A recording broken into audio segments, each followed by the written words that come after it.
Good morning. কেমন আছো বলো তো সবাই? আশা করছি তোমরা সবাই ভালো আছো, আর আমরাও না বেশ ভালো আছি। আমার আরও একটি নতুন ব্লগে আবারও তোমাদেরকে স্বাগত জানাচ্ছি। তো সকাল সকাল চা দিয়েই আজকে ভিডিওটা স্টার্ট করলাম।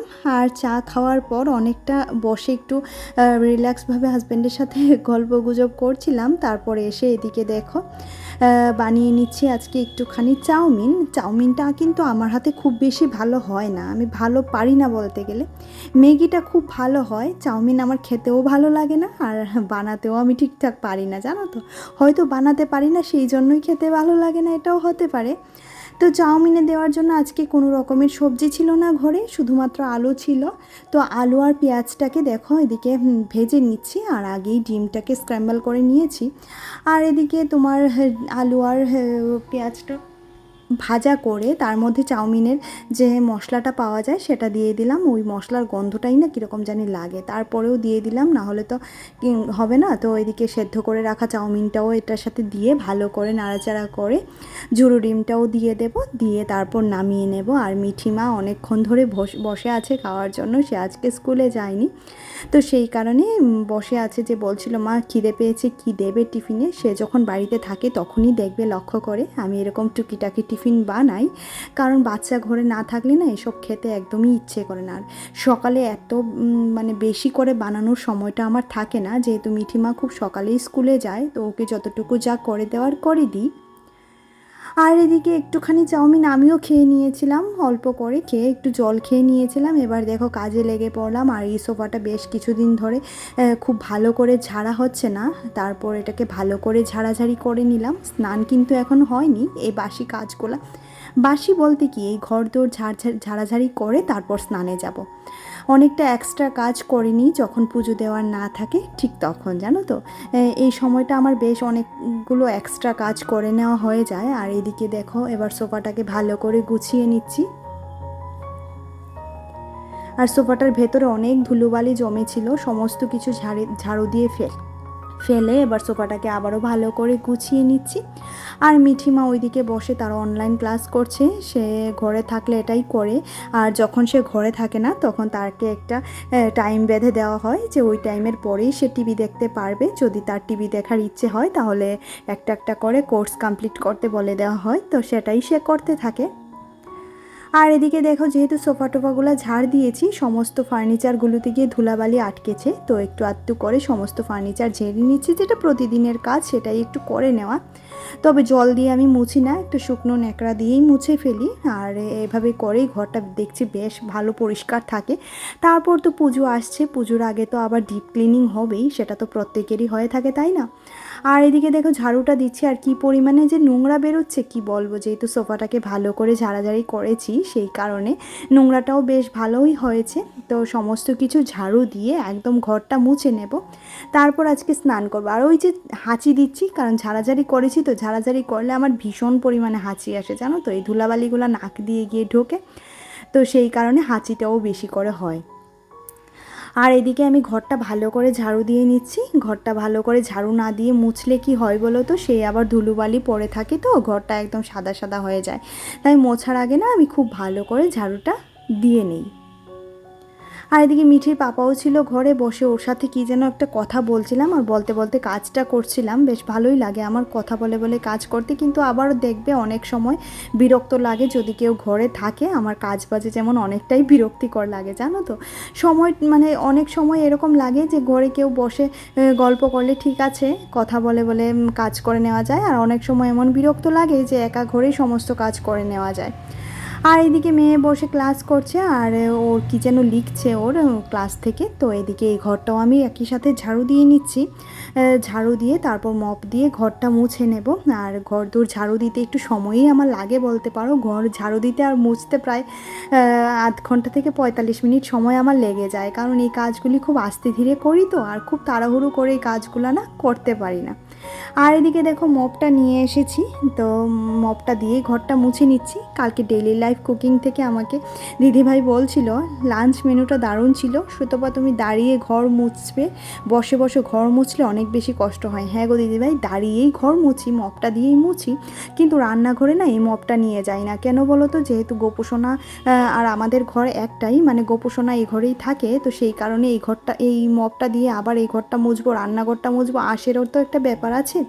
তো সেই কারণে না এই মপটা নিয়ে যাই না। রান্নাঘরটা তো একদমই ছোট্ট, সেটা হাত দিয়ে মুছে নিতে আমার কোনো কষ্ট হয় না। তবে থ্যাংক ইউ, তুমি যে আমার এর জন্য এতটুকু ভেবেছো।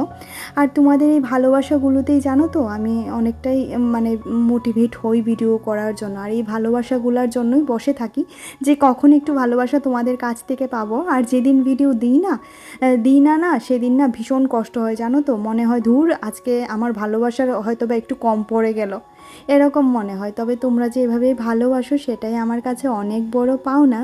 আর আমিও গোপুসোনার কাছে চাইবো যাতে তোমরা সবাই ভালো থাকো আর এভাবেই আমাকে ভালোবাসা দিয়ে যাও, কারণ আমিও তোমাদেরকে অনেকটাই বেশি ভালোবাসি জানো তো। ওই যে সেদিন মনিকা দিদিভাই বলেছিল যে ব্লগ দেখতে দেখতে একটা ফ্যামিলির মতো হয়ে যায়, সত্যি আমরা একটা ফ্যামিলি হয়ে গেছি জানো তো। একজন আরেকজনের সুখ দুঃখে সব সময় মানে পাশে থাকতে না পারলেও খুব ভালো ভালো করে কমেন্ট করে, যে কমেন্টগুলো দিয়ে মোটিভেশনটা বাড়াতে পারি, তাই না? আর এদিকে দেখো ঘর মুছে তোমাদের সাথে কিছুই আর শেয়ার করা হয়নি, ডিরেক্ট চলে এসেছি রান্নাঘরে। রান্না করেছিলাম মাছের ঝোল, আর ছিল শুটকি মাছের একটা শুকনো শুকনো করে করেছিলাম। তো এদিকে খাওয়া দাওয়া করে মিঠিকে একটুখানি তালের ক্ষীর দিয়েছিলাম, সে বসে বসে খাচ্ছিল। তারপর একটুখানি রেস্ট নিয়ে চলে এলাম বিকেলবেলা জামা কাপড়গুলো তুলতে। আজকে গাছগুলিতে এখন জল দেব না, জল দেব কালকে সকালে, কারণ গাছের গোড়াগুলো ভিজা আছে। এইভাবেই মানে গাছের গোড়া ভিজা থাকলে জল দিই না আমি, কারণ গাছের গোড়া ভিজা থাকলে যখনই জল দিই তখন দেখি গাছের পাতাগুলো হলুদ হয়ে যায় আর গাছগুলো নিস্তেজ হয়ে পড়ে। তো সেই কারণে বুঝে শুনে না গাছগুলোতে জল দিতে হয়।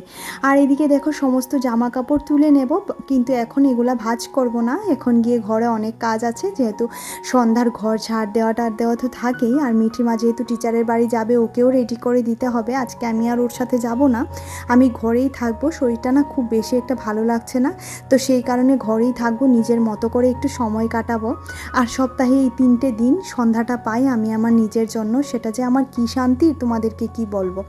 ভীষণ ভালো লাগে, ঘরে কেউ থাকে না, চুপ করে নিজের মতো নিজে সময় কাটাবো, আমার কিন্তু এই জিনিসটা বেশ ভালো লাগে।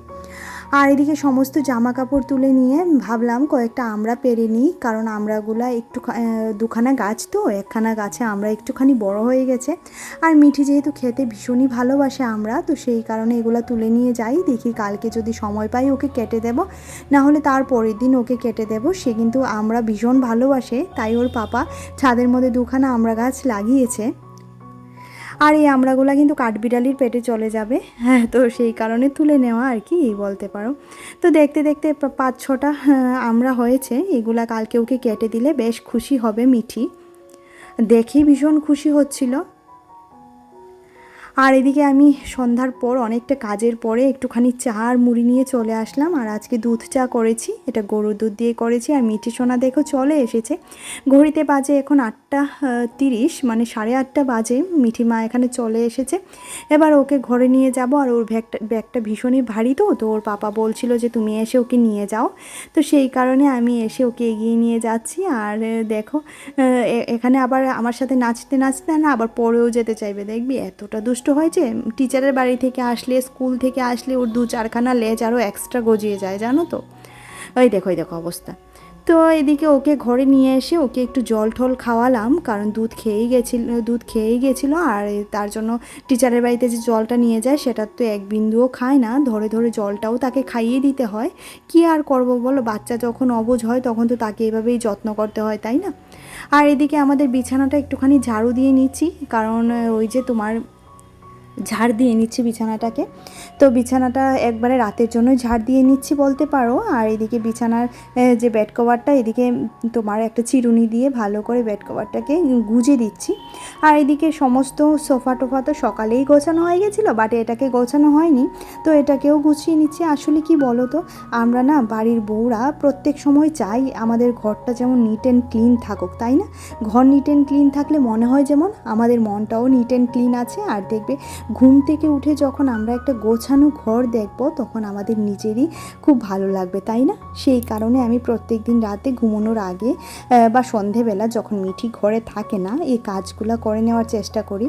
তো আমার গতকালকের ভ্লগে শুভ্রা পেয়ে তো কমেন্ট করেছে, দিদি তোমার গোপালের সেবা তুমি কিভাবে করো প্লিজ শেয়ার করো।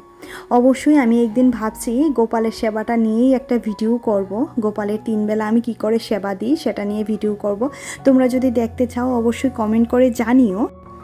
তো চলো আমার কিছু মিষ্টি মিষ্টি দিদি বোনেদের নাম নেওয়া যাক, যারা প্রতিদিন আমাকে সুন্দর সুন্দর করে কমেন্ট করো আর প্রতিদিন খুব সাপোর্ট করছো, যাদের সাপোর্ট এবং ভালোবাসায় হয়তোবা আমি অনেকটা দূর এগিয়ে যেতে পারবো আশা করছি। যদিও বা ভিডিওর ভিউজ অনেকটাই ডাউন হয়ে গেছে, জানি না কবে এটা উঠবে। তো চলো, শাবানা ব্লগস, সঙ্গীতা, পিয়ালি, রুম্পা দিদিভাই, লাইফ উইথ স্মাইলের রুম্পা দিদিভাই, ডেইলি লাইফ কুকিংয়ের দিদিভাই, নন্দিনী হাজরা, মায়া দিদিভাই, মিনতি। তো তোমাদের অসংখ্য ধন্যবাদ এভাবে আমার পাশে থাকার জন্য। আমি চাইবো তোমরা যাতে সব সময় আমার পাশে থাকো আর তোমাদের ভালোবাসার হাতটা এভাবেই বাড়িয়ে দিয়ে রাখো। আর এদিকে তোমাদের সাথে বকবক করতে করতে বেশ কিছুটা কাজ কিন্তু আমার হয়ে গেছে। এদিকে মিঠির পড়ার টেবিলটাও গুছিয়ে নিলাম, যেটা প্রতিদিনের কাজ, কারণ ওর অনেকগুলা বই খাতা থাকে, সেগুলাকে আলাদা আলাদা করে রাখতে হয়, না হলে পরের বার যখন টিচারের বাড়িতে যাবে সে এটা পাবে না ওটা পাবে না। যদিও বা আমার মেয়ে কিন্তু অনেকটাই গোছায়, কিন্তু সে যেহেতু ছোট সে তো সবটা গুছিয়ে উঠতে পারে না, সেই কারণে না আমারই অনেকটা করে গুছিয়ে দিতে হয়। আর যদি আমি আমার ব্লগে কারো নাম নিতে ভুলে যাই তাহলে প্লিজ আমাকে ক্ষমা করে দিও। আর তোমরা কমেন্ট করে জানিও, আমি নেক্সট ব্লগে অবশ্যই তোমাদের নাম নেব। আর এদিকে সমস্ত জামা কাপড় যেগুলো বিকালবেলা ছাদ থেকে এনেছিলাম সেগুলো গুছিয়ে নিচ্ছি। ওই যে বললাম একটা গোছানো সংসার, একটা গোছানো ঘর প্রত্যেকটা মেয়েরই কিন্তু আশা, প্রত্যেকটা মেয়েই কিন্তু চায় একটা গোছানো সংসার, একটা গোছানো পরিবার, তাই না?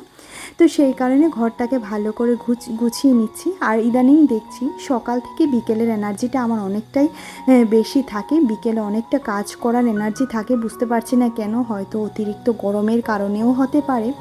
এবার জামা কাপড়গুলো সমস্ত কিছু ভাঁজ করে নিয়ে জায়গাতে রেখে দেব, যাতে কারোর কোনো অসুবিধা না হয়। মিঠির জামা কাপড়গুলো মিঠির জায়গাতে রেখে দেব আর আমার জামা কাপড়গুলো আমার জায়গাতে রেখে দেব, যাতে কালকে স্নানের সময় সমস্ত কিছু খুঁজে পাওয়া যায়। না হলে এগুলো আবার খুঁজতে খুঁজতে মানে মিঠি না হলে এটা পাবে না ওটা পাবে না, তারও তো একটা অসুবিধা হয়।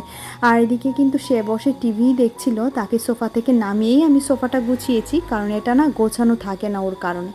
তো চলো আজকের মতো এখানেই তাহলে ভিডিওটি রাখছি। ভিডিওতে কিছু ভালো লাগলে অবশ্যই লাইক করে দিও, কমেন্ট করে জানিও কি ভালো লেগেছে। টাটা, বাই বাই, সবাই ভালো থেকো।